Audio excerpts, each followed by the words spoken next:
নমস্কার বন্ধুরা, welcome to my YouTube channel.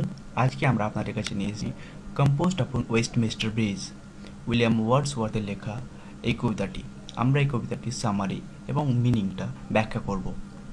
এই যে পিকচারটা দেখতে পাচ্ছি আমরা ব্যাকগ্রাউন্ডে, এটাই হচ্ছে ওয়েস্টমিস্টার ব্রিজ। এটা লন্ডন শহরের পাশে অবস্থিত এবং এটা টেমস নদীর উপরে অবস্থিত।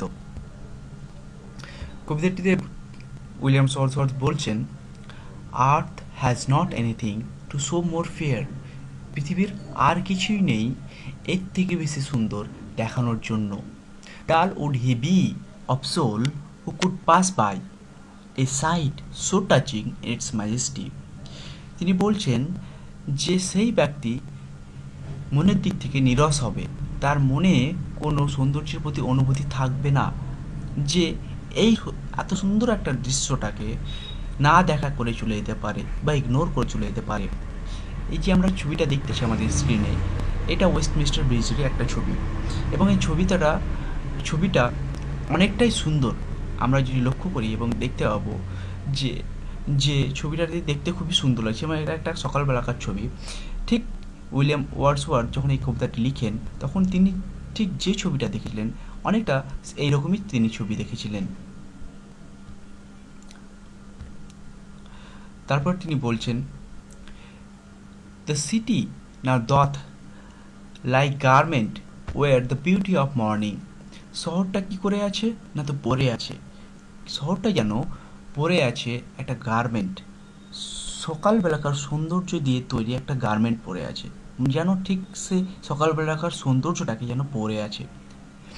Silent bare ships, towers, domes, the theatres and temples lie open unto the field and to the sky. এই শিপসগুলো আমরা ছবিতে দেখতে পাচ্ছি যে শিপস আছে, তারপরে আমাদের টাওয়ার্স আছে, ডোমস আছে, থিয়েটার আছে। এই যে এইগুলো দেখলে আমরা বুঝতে পারবো যে যেন এগুলো একদম খোলা মাঠের মধ্যে ছড়ানো আছে এবং সেটা খোলা আকাশের নিচে ছড়ানো আছে। তো এই লাইনটিতে উইলিয়াম ওয়ার্ডসওয়ার্থ এটাই বলতে চাইছেন যে শিপসগুলো, ডোমসগুলো, টাওয়ার্সগুলো যেন মনে হচ্ছে খোলা মাঠের মধ্যে ছড়ানো আছে এবং সেগুলি খোলা আকাশের নিচে ছড়ানো আছে। তারপর লাইনে তিনি বলছেন,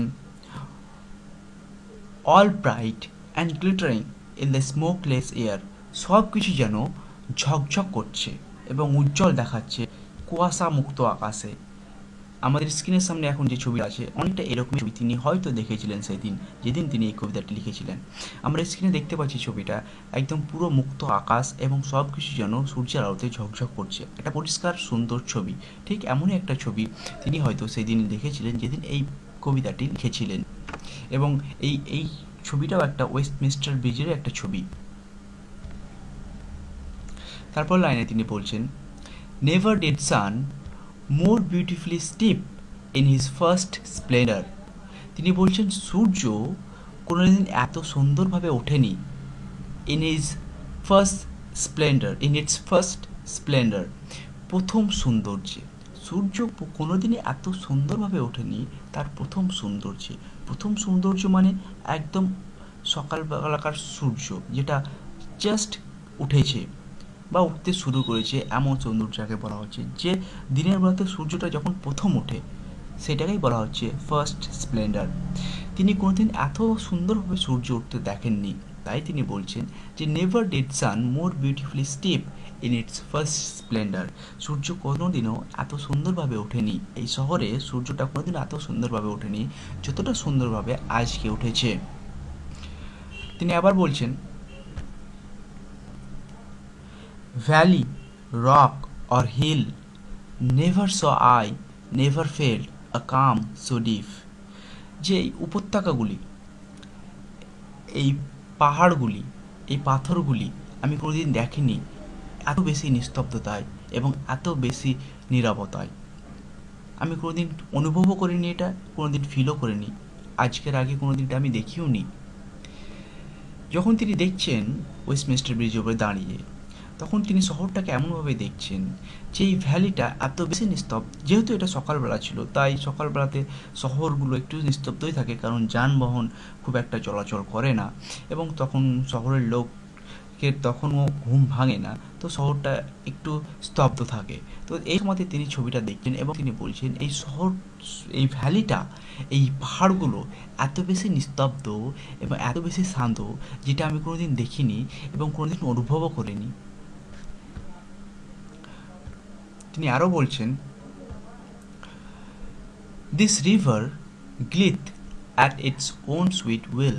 এই রিভারটা, রিভার মানে ওই টেমস নদীর, সেই টেমস নদীটা যেন গ্লিথ করছে, গ্লিথ মানে হচ্ছে গ্লাইড করা, অ্যাকচুয়ালি গ্লাইড করছে মানে বয়ে যাচ্ছে, at its own sweet will, নিজের ইচ্ছা মতো, উইল মানে ইচ্ছা, যেন রিভারটা নিজের ইচ্ছা মতো বয়ে চলেছে।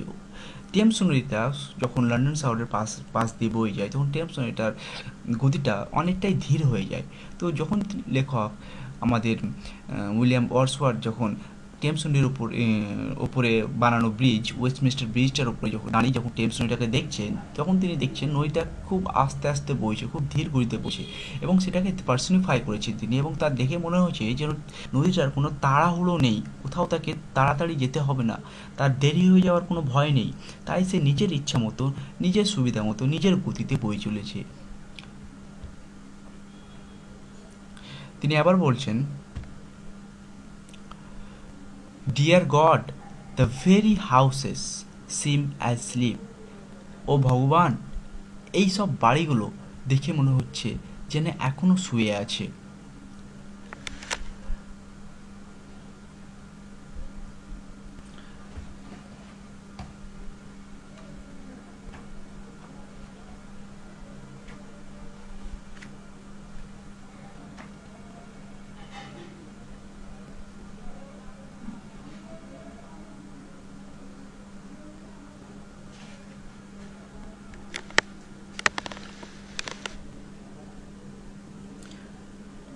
All that mighty heart is lying still, and all that mighty heart is lying still। এবং এই পুরো হৃদয়টা, এই বড় একটা হৃদয়, হৃদয় মানে এই শহরটাকে বলা হচ্ছে, শহরটাকে প্রাণকেন্দ্র হিসেবে ধরা হচ্ছে। তো এই শহরটাই যেন মনে হচ্ছে এখনও সে ঘুমিয়ে আছে।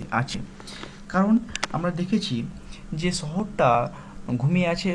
লেখক এই জন্যই বলছেন যে আমরা যদি ভাবি যে শহরের বাড়িগুলোর চোখগুলো হচ্ছে, শহর বাড়িগুলোতে যে দরজা জানালা আছে সেগুলো হচ্ছে তার চোখ, এবং যদি আমরা বাড়িগুলোকে আরেকটু পার্সনিফাই করি তাহলে আমরা বুঝতে পারবো, একটু ইম্যাজিন করতে পারবো যে শহরের দরজাগুলি হলো তার মুখ। আমরা অনেক কার্টুন সিনেমাতেও সেগুলো দেখে থাকি যে বাড়িকে যদি অ্যানিমেটেড করা হয় এবং দেখানো হয় যে বাড়িটাকে একটা পার্সনিফাই করা হয়, তাহলে আমরা দেখি বাড়ির সাধারণত জানালাগুলোকে চোখ করা হয় এবং দরজাটাকে মুখ করা হয়। তো আমরা আমাদের কবি উইলিয়াম ওয়ার্ডসওয়ার্থ যেন এই দৃশ্যটাই তিনি ভাবছেন এবং দেখছেন, এবং তিনি মনে করছেন যে এই বাড়িগুলো এখনও ঘুমোচ্ছে মানে বাড়িতে বসবাসকারী লোকজনরা তারা ঘুমোচ্ছে এবং বাড়ির দরজা জানালাগুলো এখনও বন্ধ হয়ে আছে। তো চোখ যখন বন্ধ হয়ে থাকে তখন সাধারণত আমরা যখন ঘুমোই তখন আমাদের চোখগুলো বন্ধ হয়ে থাকে। তো বাড়িগুলোর জানালা বন্ধ হয়ে থাকতে দেখে তিনি ভাবছেন, তিনি এটা কল্পনা করছেন যেন বাড়িগুলো এখনও ঘুমিয়ে আছে। তো বন্ধুরা, এটাই ছিল আমাদের উইলিয়াম ওয়ার্ডসওয়ার্থের লেখা কম্পোজড আপন ওয়েস্টমিনিস্টার ব্রিজের সামারি। যদি আপনাদের ভালো লেগে থাকে অবশ্যই আমাদের চ্যানেলটিকে সাবস্ক্রাইব করবেন, আর কমেন্ট করবেন, আর লাইক করবেন। আর আপনার যদি কোনো কোশ্চেন্স থাকে এর সম্পর্কে রিলেটেড, তো অবশ্যই আমাদের কমেন্ট বক্সে কমেন্ট করুন। আমরা যত সম্ভব তাড়াতাড়ি আপনাদের রিপ্লাই দেওয়ার চেষ্টা করব। আর এর সম্পর্কে রিলেটেড কোনো কোশ্চেন অ্যান্সার বা বাংলা মানে বা বাংলা ট্রান্সলেশন যদি চান, তাহলে আমাদের ওয়েবসাইটে অবশ্যই ভিজিট করুন। আমাদের ওয়েবসাইট হচ্ছে www.onlineacenter.in। থ্যাংক ইউ বন্ধুরা।